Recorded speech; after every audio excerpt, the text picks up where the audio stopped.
Dos, uno. Adelante. Estimados amigos, ¿cómo están? Me da muchísimo gusto volver a estar con ustedes en este programa que le hemos llamado Bihebdomadario de la Peste, conversaciones desde el incilio. Qué gusto tenerlos nuevamente por aquí con nosotros. El día de hoy con un tema que esperamos convoque su interés, que está dedicado a los monumentos. Estas construcciones hechas para recordar acciones, seres humanos, tiempos a lo largo de la historia. ¿Qué sucede con los monumentos hoy? Me acompaña, como siempre, Otto Cázares. ¿Qué tal, Otto? ¿Cómo estás? Muy encantado de estar nuevamente contigo en estas conversaciones del incilio, desde el encierro.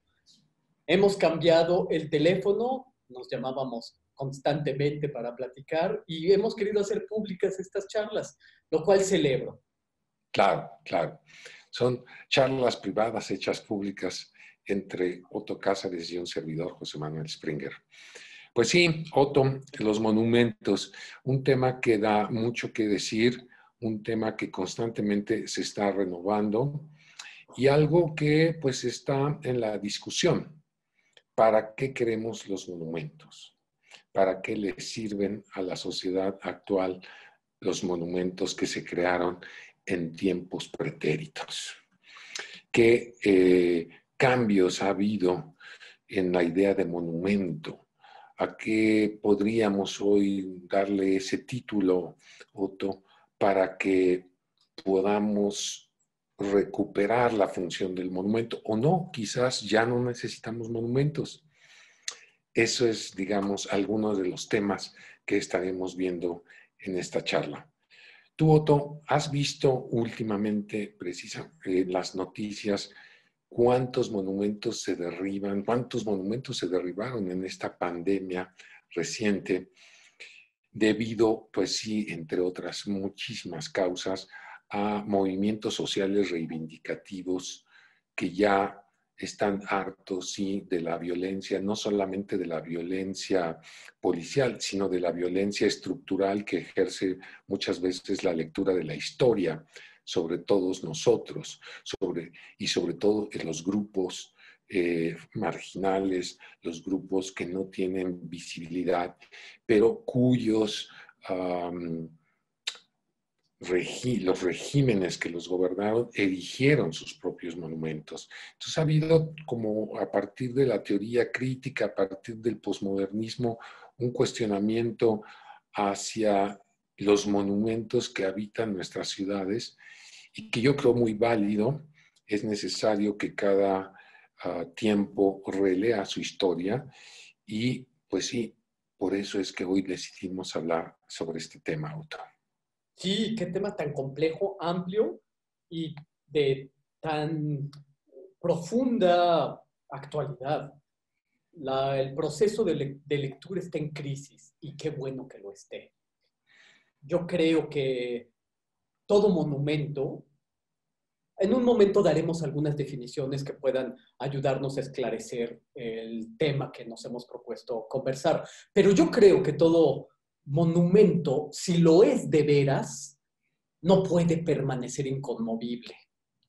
La naturaleza del monumento sería su conmovilidad, su capacidad de cambio. Los monumentos son imágenes, son esculturas, son pinturas, y toda imagen es perecedera. En cualquier momento puede desaparecer, puede caer, puede ser derribada. Siempre que hay un cambio de régimen, trae consigo un cambio de percepción de las cosas. Hay ruptura con ciertas imágenes, hay rupturas con monumentos. Es, creo, un buen momento para recordar esas páginas que dejó escritas acerca del arte y el poder John Berger en su libro Modos de Ver. Modos de Ver fue un libro que sacudió a la historia del arte como disciplina, porque después de este libro, la historia del arte como disciplina se vio forzada a realizar una profunda autocrítica. Berger en su libro acusó a la historia del arte de ser la más reaccionaria disciplina dentro de las humanidades. Porque la historia del arte, dice Berger, resulta una especie de publicidad de una cierta manera de ver, con un enfoque, dice Berger, que no oculta su nostalgia por una clase dominante. Ujú. Buenísimo el planteamiento, ¿no? La historia del arte como una disciplina, dice Berger, que justifica en retrospectiva el papel de las clases dirigentes. Ujú.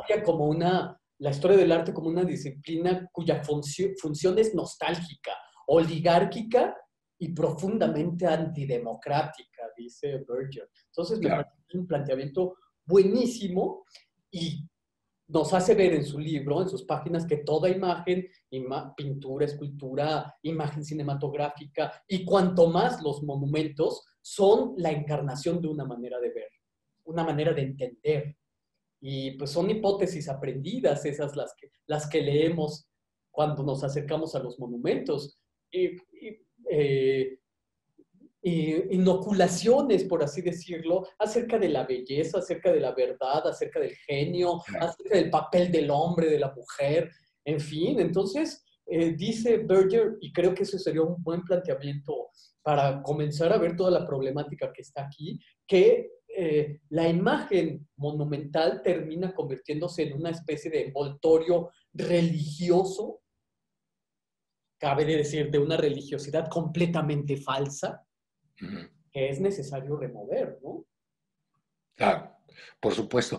Fíjate que hace tiempo escuché una historia muy interesante sobre uno de los monumentos que están aquí en la Ciudad de México, en la entrada del bosque de Chapultepec, el famosísimo monumento a los niños héroes.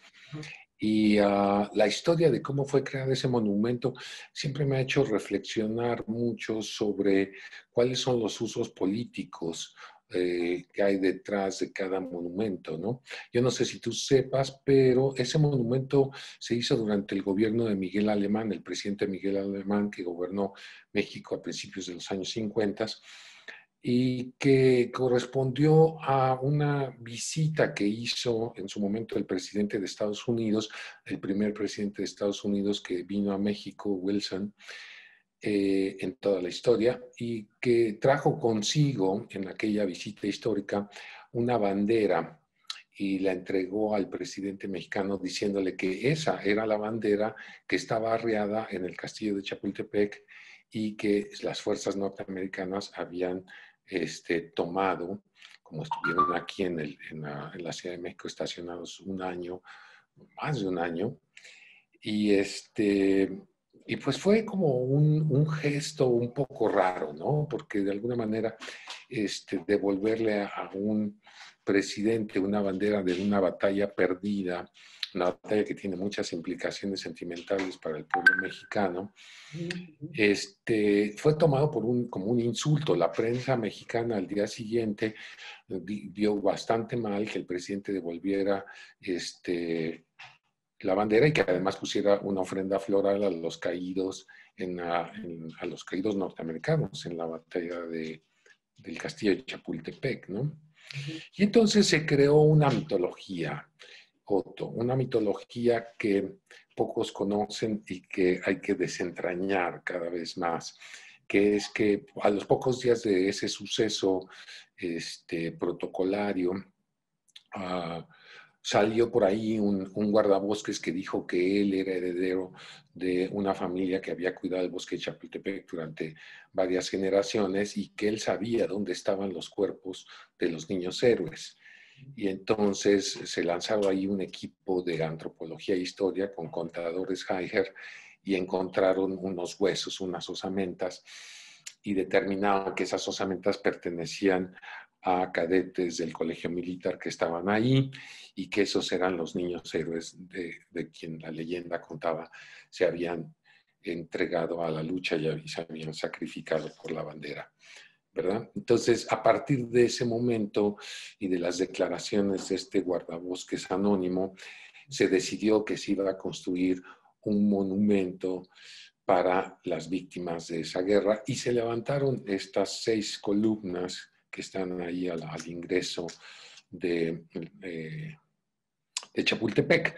Con lo cual entonces queda claro que en muchas ocasiones los monumentos no son propiamente una verdad histórica ni obedecen a una lectura histórica objetiva, sino pretenden saldar una serie de cuentas pendientes, una serie de agravios que hay que resanar. Y con eso, de alguna manera, se cerró el capítulo de la historia de la Guerra México-estadounidense, creando, como suele suceder en la historia mexicana, víctimas.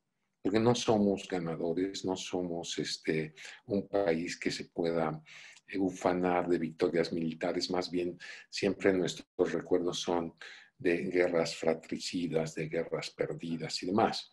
Y este monumento representa aquello. Entonces, la anécdota de la muerte de estos jóvenes, que indudablemente murieron muchos soldados en esa batalla, sigue siendo parte de la mitología. Lo que también hay que decir, Otto, y esto me parece importantísimo, es que ahí por el ¿cómo se llama esa avenida? Avenida Melchor Ocampo, Instituto Técnico y San Cosme, hay un panteón donde ondean banderas estadounidenses, y en ese panteón se encuentran los cadáveres de los soldados estadounidenses que murieron en esa guerra. Entonces México tuvo que soportar, tuvo que acordar que se les daría una sepultura en terreno norteamericano, y ese panteón es terreno norteamericano. Entonces, la historia del monumento de los niños héroes va también coligada a la existencia de un pequeño panteón norteamericano en una parte muy céntrica de la Ciudad de México. ¿Cómo ves? ¿Sabes? Creo que para mayor claridad de quienes nos escuchan, la nuestra, desde luego, sería conveniente recordar unas definiciones. Hay un libro que es como, sin mucha gloria escritural, porque además ni la busca. Es un libro que se usa como caballito de batalla en los salones de clase de los historiadores, que es un libro de Jacques Le Goff, el gran historiador y medievalista, autor del Nacimiento del Purgatorio, de otro libro muy bello, muy interesante, que es La Imaginación Medieval. Este historiador, Jacques Le Goff, tiene un libro de título El orden de la memoria, el tiempo como imaginario. Y hay un capítulo en el que establece la distinción entre monumento y documento y nos cuenta algo muy interesante. Fíjense, los monumentos son los herederos del pasado. Los documentos es lo que elige el historiador. Entonces, esto es interesante. Sí. Monumento viene del verbo monere, que significa iluminar, instruir. Documento deriva de la palabra docere o docere, como ustedes prefieran, que significa mostrar, que es una palabra que utilizaban los legisladores, ¿no? Y el problema entre el monere y el docere es precisamente lo que ilumina y lo que muestra. El documento se volvió como sinónimo de la fuente histórica en la escuela del historicismo, sobre todo a finales del siglo XIX, ¿no? Y ahí es un problema, porque el documento que muestra pues, formas sedimentadas de entender el comportamiento humano, de entender lo que recibimos del pasado y de interpretarlo. Entonces, creo que ahí es una distinción interesante entre monumento y documento, pero nosotros podemos encontrar monumentos literarios, musicales, Musicales, sí, por desde supuesto. luego los más célebres, los escultóricos, los arquitectónicos y todo lo que tiene que ver con la monumentalidad del monumento.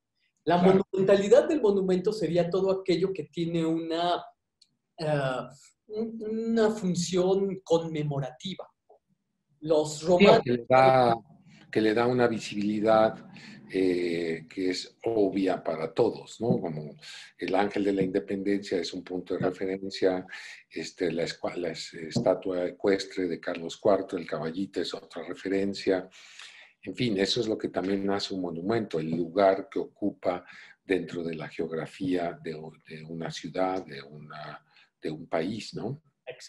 Sí, claro. Y precisamente como muchos de los usos y costumbres que todavía sostenemos, este uso conmemorativo del monumento es desde luego romano.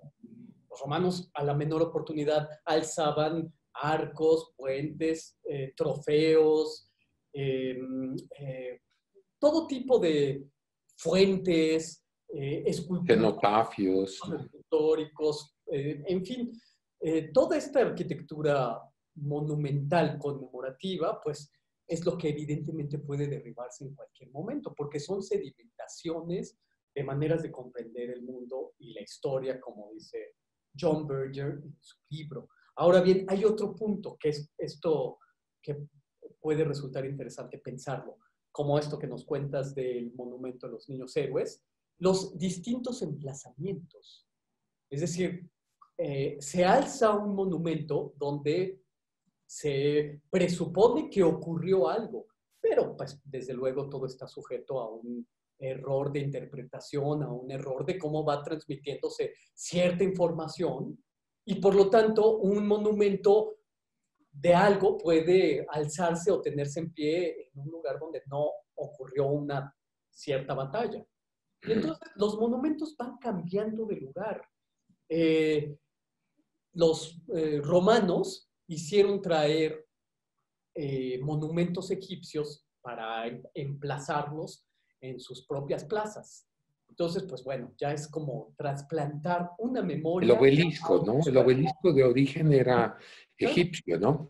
sí, claro, es como trasplantar un monumento árbol a un Ujú. nuevo suelo histórico, donde echará raíces de un modo distinto. Los distintos emplazamientos que ha tenido la escultura ecuestre de Carlos IV, de Manuel Tolsá, pues desde Ajá. luego que es un ejemplo de eso. Ha tenido tantos emplazamientos hasta su ubicación actual en la Plaza Tolsá, ahí enfrente del Museo Nacional, ¿no? Entonces, Sí.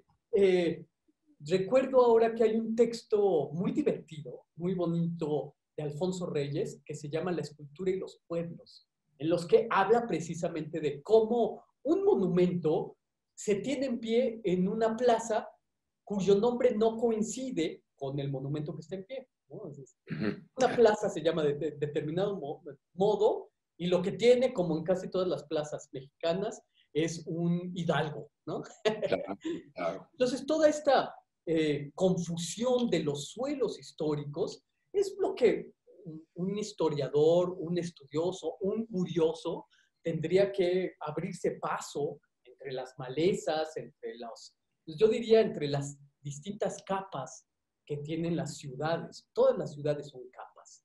Claro que una capa importante será aquella que deja su desgarradura última. Un graffiti es una desgarradura última. Yo creo que el monumento puede ser una superficie idónea para soportar un graffiti. Claro. ¿Recuerdas el resultado del Ángel de la Independencia después de la marcha feminista? A mí me Claro, parecía bellísimo. sí. En contra de lo que puedan sostener muchos, a mí me parecía bellísimo. O lo que acaba de suceder recientemente, no en un monumento, pero sí en unas imágenes muy significativas, emblemáticas, que son los retratos de Francisco y Madero, de Ah, claro, en claro. la reciente toma. ¿Viste esas imágenes en la prensa recientemente de mujeres que tomaron la Comisión Nacional de Derechos Humanos y que para poder lograr una visibilidad, ser escuchadas, bueno, echaron mano a esta estrategia de grafitear?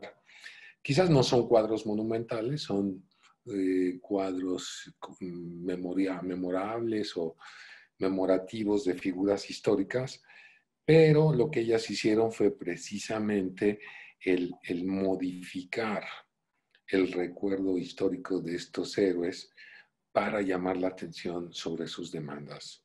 Uh-huh.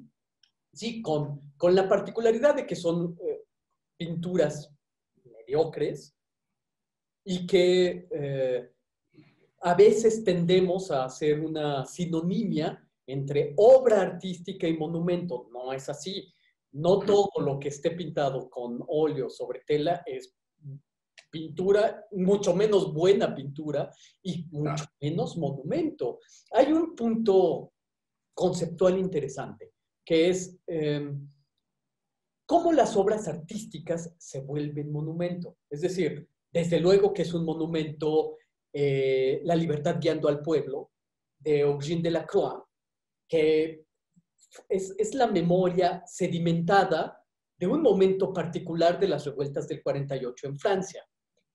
Es una obra artística cumbre, la habilidad, el genio artístico de Eugène Delacroix es indudable, pero la imagen también es altamente significativa, emblemática, diría yo, de unos movimientos, de una turbina social que va a sedimentarse en esa imagen y se vuelve, por lo tanto, una pintura monumental. No todas las pinturas lo son. No toda la literatura puede llegar a ser monumental, a pesar de que sea extensísima.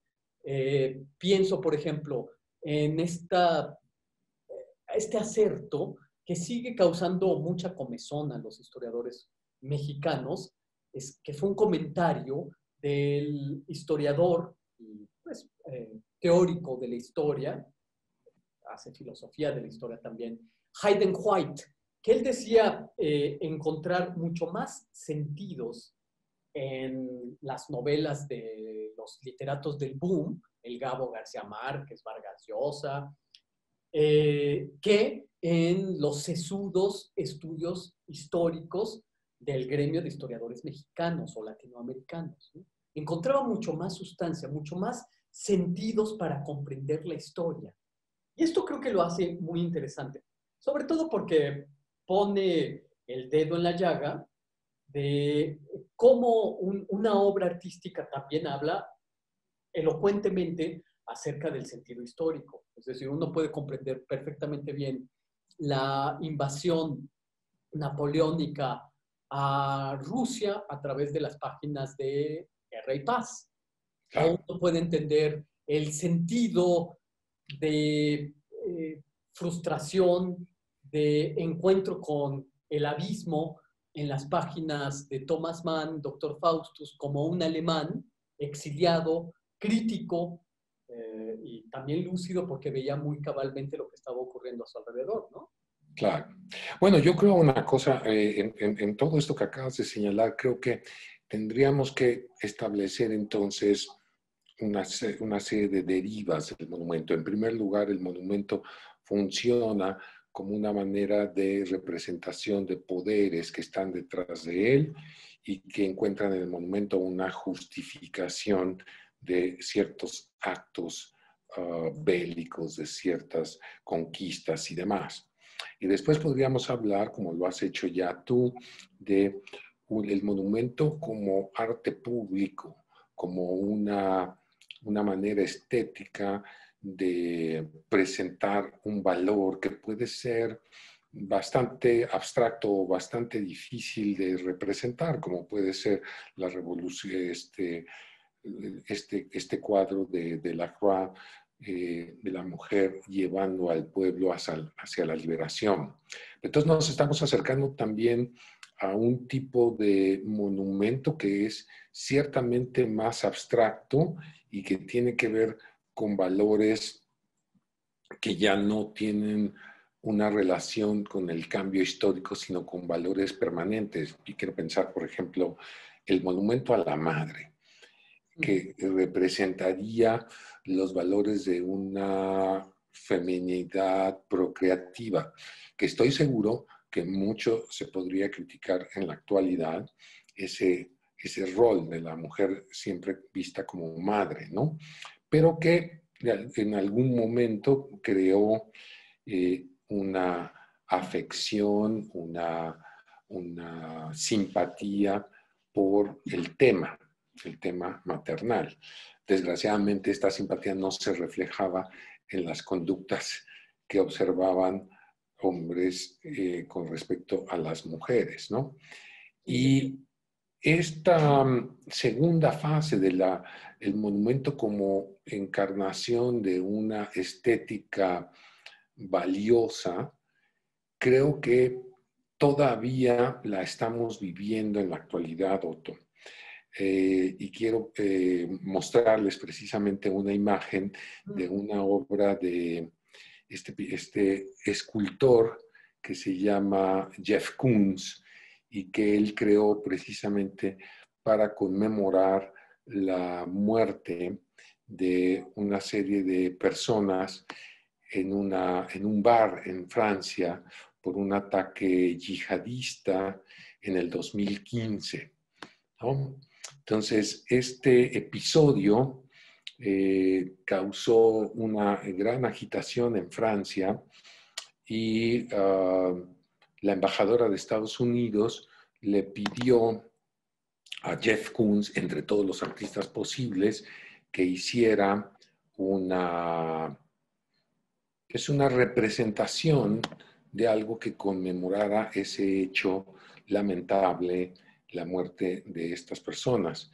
Entonces voy a compartir con ustedes, si puedo verlo aquí. A ver, esta es la imagen. Dejamos de compartir esta, ponemos esta, aquí lo tenemos. Ya nos estamos haciendo cada vez mejores en el manejo del Zoom.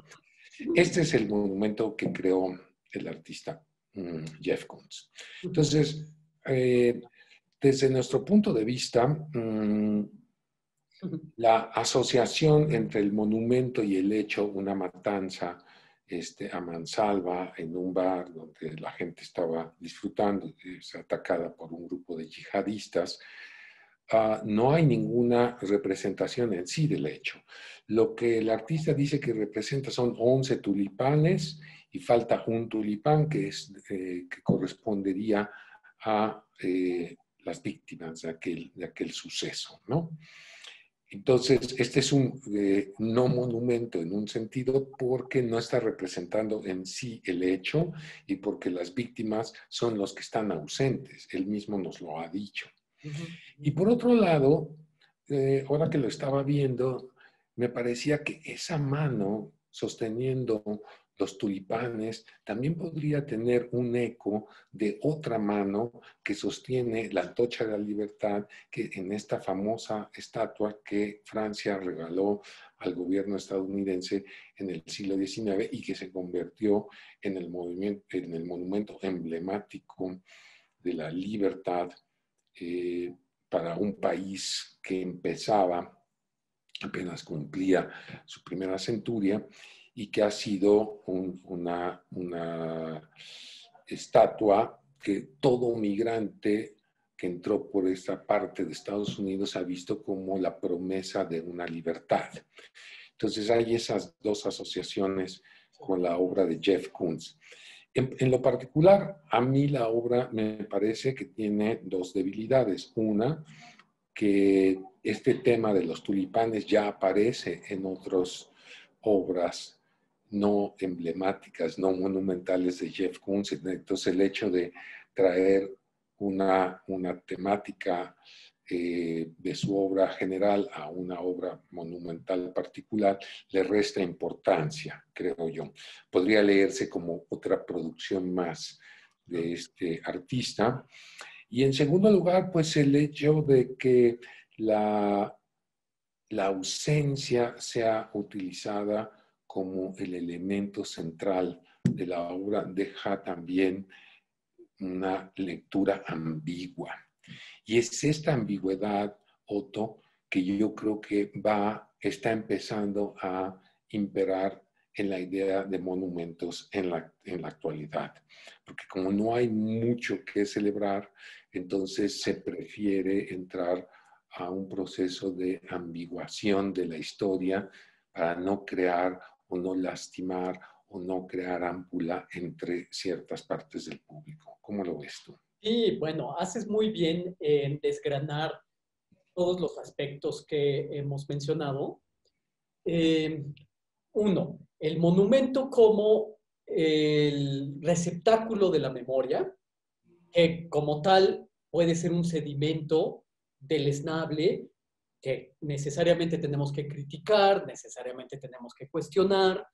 El monumento también relacionado con la monumentalidad, es decir, con el tema de la escala. El monumento tiene que ser grandote, tiene que estar a ojos vistas, tiene que tener un emplazamiento en la ciudad. Ahora con las esculturas de Jeff Koons casi siempre tienen este sentido de monumentalidad. Son enormes, tienen un emplazamiento eh, privilegiado de la ciudad, un punto de vista de la ciudad para hacerlo notorio desde todos los puntos. Pero también está el tema de el monumento y el antimonumento, o lo que tú llamas el no Exacto. monumento. Yo diría que hay otro tema también, que es el de los usos de representación del monumento. Casi todos los monumentos, pienso, son representaciones muy convencionales. Son representaciones muy convencionales en sus concepciones, ¿no? No sé si estás de acuerdo. Por lo Bueno, tanto, ¿qué más convencional quieres que el monumento al bicentenario, la llamada galleta, ¿cómo le pusieron a sí, la suave crema. la suavicrema? No conocemos, discúlpenos, no conocemos ni siquiera el nombre del autor, pero pues sí, es un monumento que inmediatamente se ganó un apodo que refleja su banalidad, Otto. Exacto, sí, sí, sí. Y se ganó también los motes del genio popular, ¿no? O sea, inmediatamente se la bautizó como la suavicrema y creo que ahí está también como la participación social, la participación colectiva, va creando también estamentos de interpretación del monumento, poniéndole apodos. Digo, pienso, por ejemplo, ahorita que cuando el genio popular participa de los monumentos, recuerdo que hay tú lo debes eh, recordar bien, ¿te acuerdas del el Manneken Pis?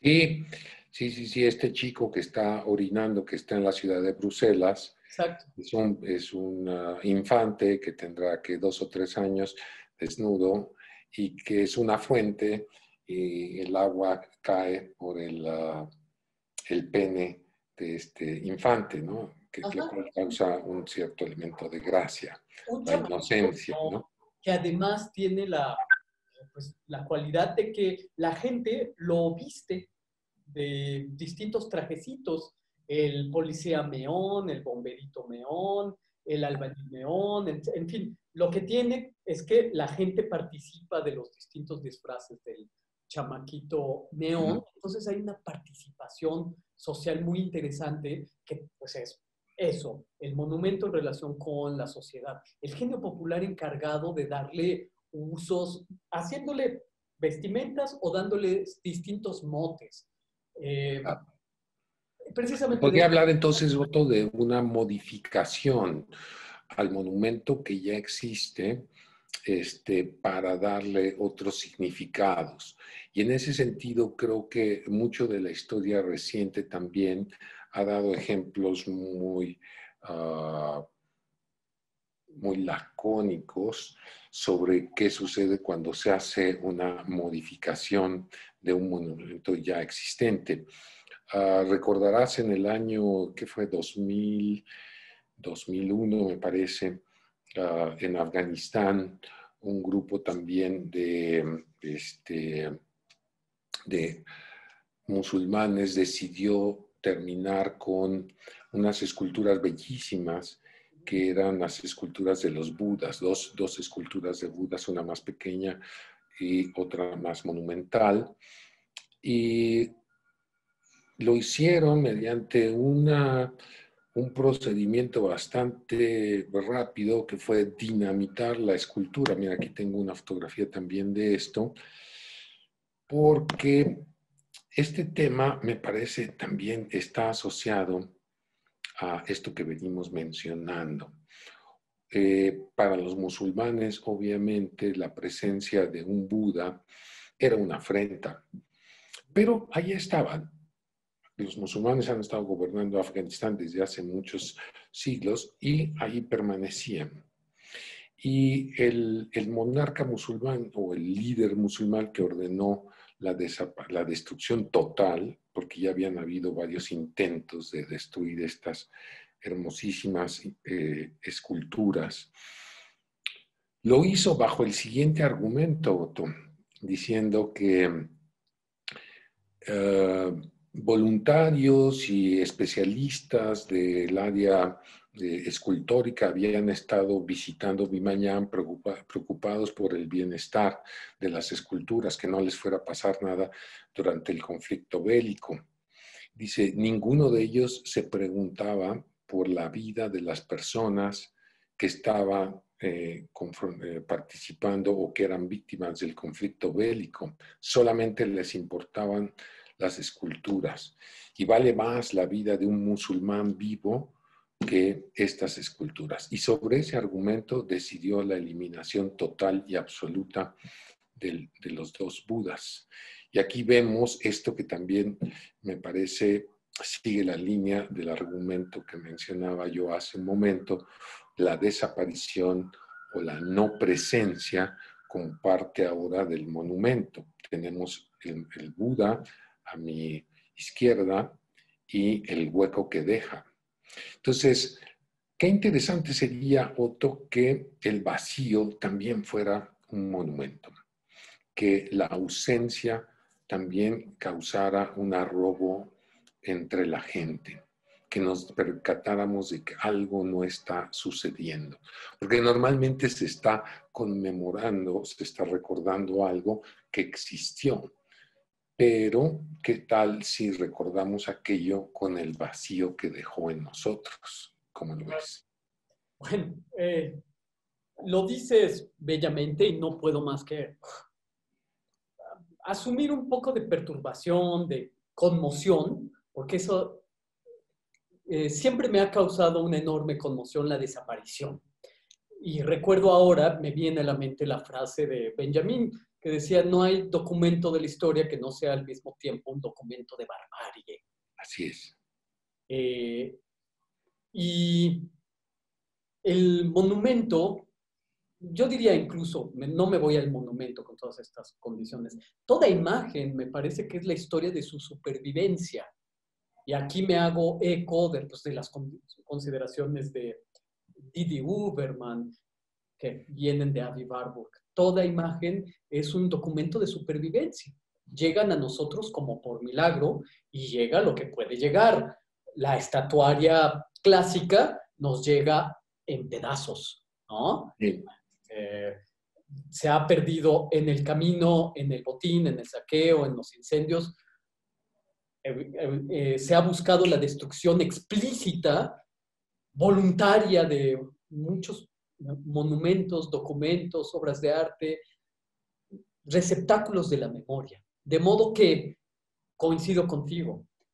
Claro, ahí habría que señalar algo, Otto, si me lo permites, que es asociado a la idea de monumento está la idea de la iconoclastia, esta pulsión por destruir todo, por destruir aquello con lo que no estamos de acuerdo, aquello que nos ofende, etc. Entonces, así como lo hicieron los musulmanes con el Buda, muchas de las grandes esculturas de la era soviética, en la que se retrataba a Lenin, Stalin, todos estos líderes del comunismo, han sido también eliminadas completamente, y creo que parte de esto tiene que ver con la idea de que el monumento es un signo que puede ser un signo de estabilidad, pero también un signo que demanda un cambio. Ajá. Fíjate, hay algo interesante respecto a esto. Tú decías, porque el vacío considerado como un monumento, o mejor dicho, el vacío y lo que señala la ausencia, ¿no? O sea, es como, disculpen la frivolidad de la comparación, pero es como un sujeto utilizaba bigote y de un día para otro se lo afeita y de repente el mentón, esta parte parece salir y como señalar y decir, aquí había un bigote, ¿no? Exactamente. Eso pasa en muchos, en lugares señalados por la ausencia.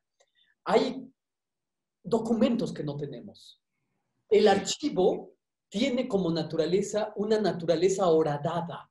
En el centro mismo del archivo se abre un hueco, un abismo de un documento que se ha perdido, que no aparece, que se quemó, que se destruyó voluntariamente. Entonces, ¿qué tenemos para reconstruir el pasado? Pues tenemos el recurso, desde luego, de la imaginación, una imaginación basada en premisas epistemológicas, una imaginación basada en otros documentos, de modo que no estamos alzando al vuelo conjeturas tomadas de los cabellos, pero en todo archivo hay un hueco.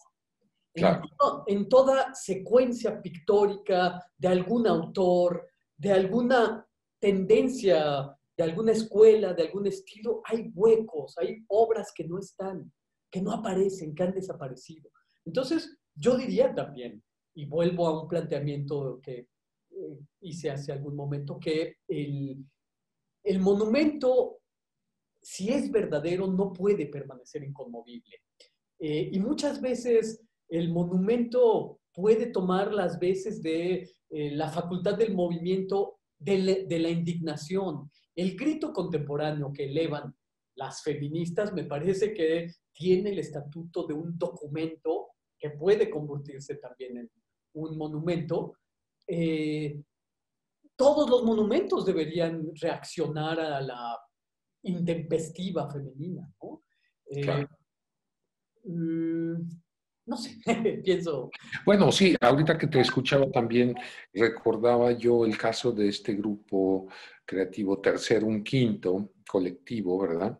Que hizo también cuando se cumplieron los 50 años del 68, ahí en la Plaza de las Tres Culturas se llevó a cabo una serie de monumentos que recordaban aquella trágica noche del 2 de octubre, y lo que propuso Tercero un Quinto fue remover un escudo nacional que estaba tallado, creo yo, en piedra blanca, quizás un mármol, que se encontraba en el ingreso al edificio, aquel edificio de la Secretaría de Relaciones Exteriores que ya no se usa. Entonces ellos quitaron el escudo nacional y quedó nada más este círculo blanco, ¿no? Y fue esta acción la que señaló esta dolor, esta vergüenza, esta indignación por un crimen cometido, pues en un lugar que también es un monumento histórico que recuerda a varias culturas. Y por otro lado, hace un año, creo, ya entrada la cuarta transformación, para la conmemoración del 68, algunas autoridades del Distrito Federal decidieron remover las placas de cobre que se encontraban, o de bronce, perdón, que se encontraban en ciertas estaciones del metro donde aparecía el nombre Gustavo Díaz Ordaz.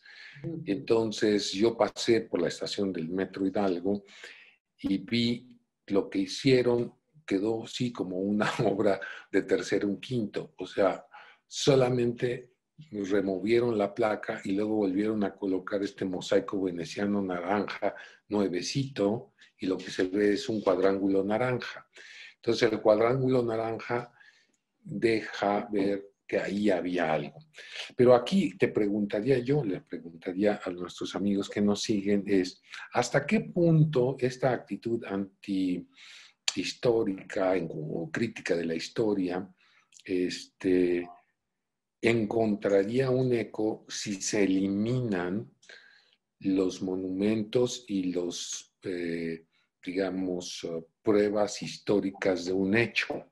¿Hasta qué punto eliminar los nombres de alguien como Gustavo Díaz Ordaz nos permitiría liberarnos de aquella memoria trágica de un personaje funesto? ¿O Sí, sería mejor dejar los nombres, dejar los monumentos para que la gente siguiera recordándolos y supiera de quién estamos hablando, pero ya bajo otra óptica?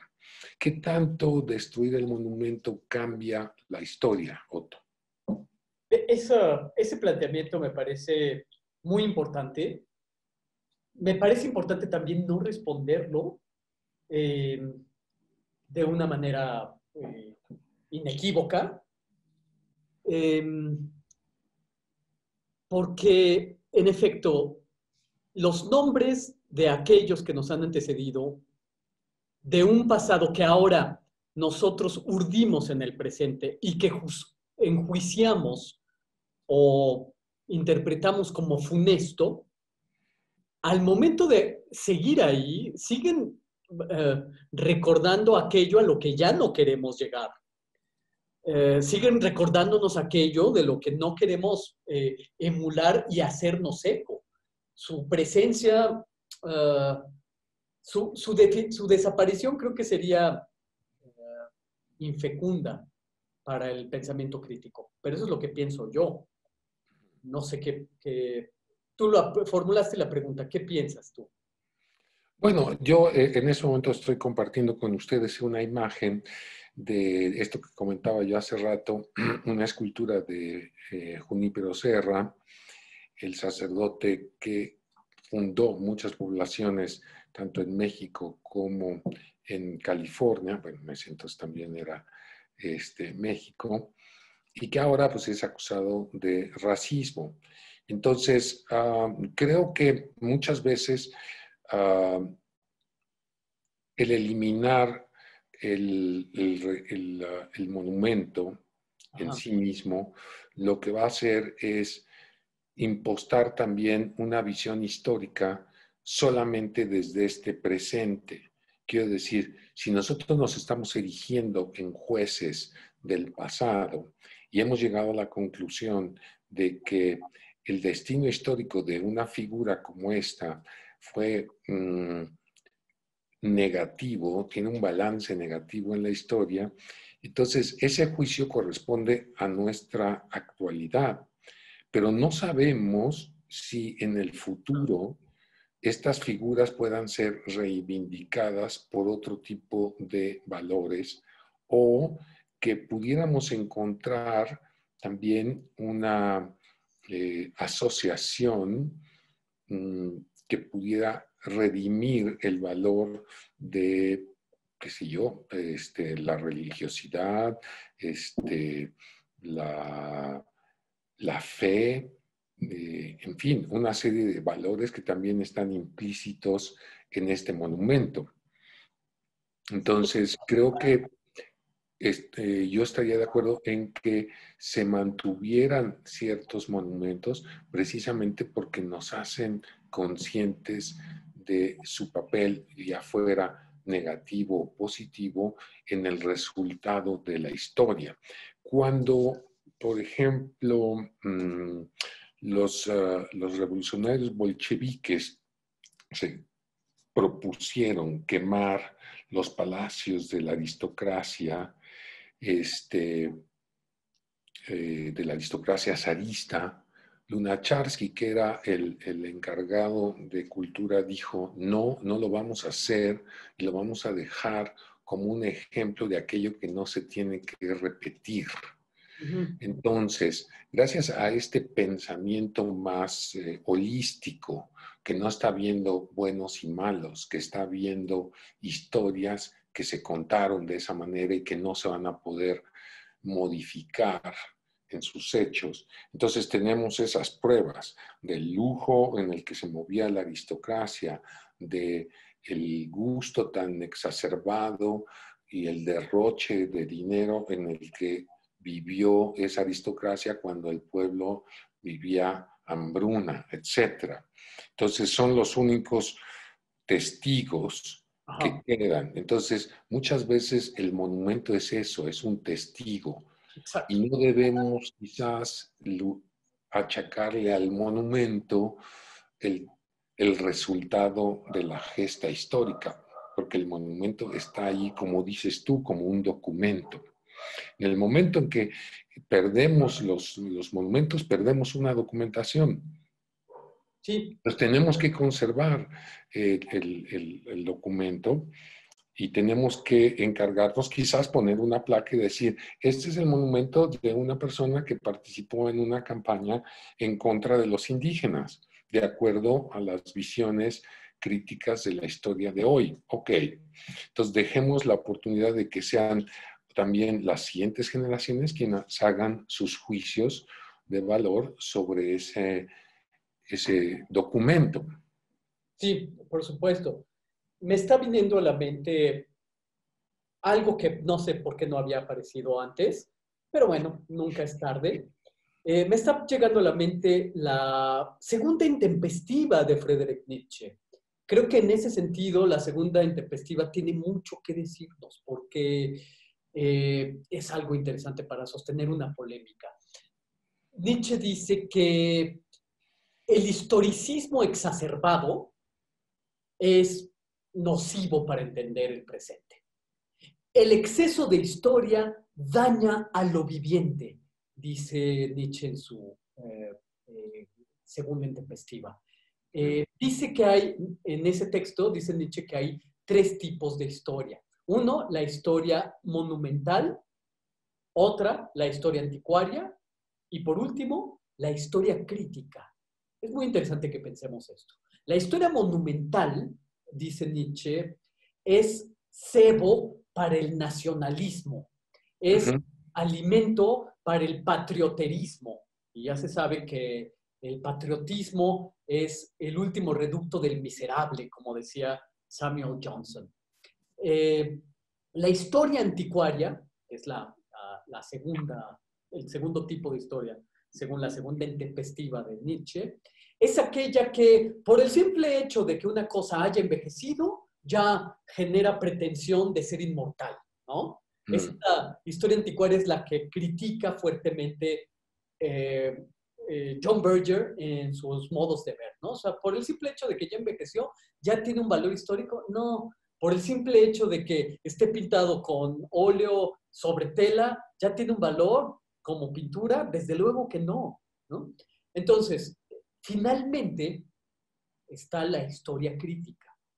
Y la historia crítica, según Nietzsche, es la que tiene la función de adaptar el pasado al presente para trascenderlo. Adaptar el pasado al presente y trascenderlo. Esa sería la historia crítica, según Friedrich Nietzsche.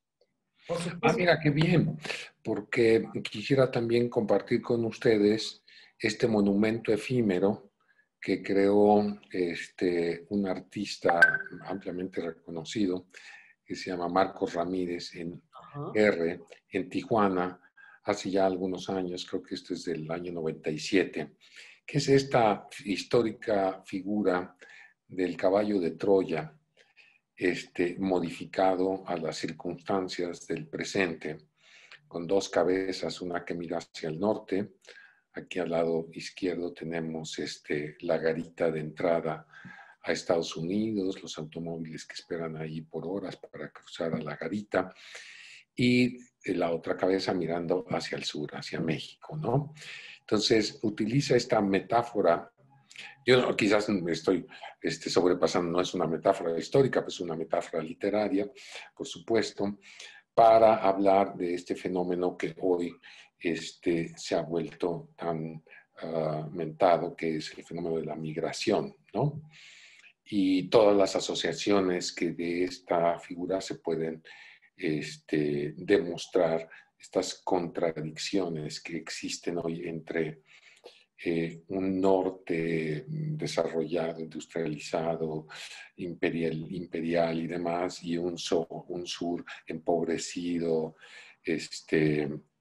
falto de recursos, con poblaciones que requieren trabajo y demás, ¿no? Entonces, creo que como coda a esta sesión del hebdomadario podría ser interesante conjuntar esto que acabas de mencionar de Nietzsche, de una lectura del pasado a través del monumento para hacerlo presente, para darle una significación que nos ayude a comprender el pasado sin necesidad de destruir ¿no? Claro, claro. Y el tema, desde luego, no se agota. Será interesante que probablemente abarquemos otras de nuestras consideraciones en una segunda charla, la tercera del Biebdomadar, Claro.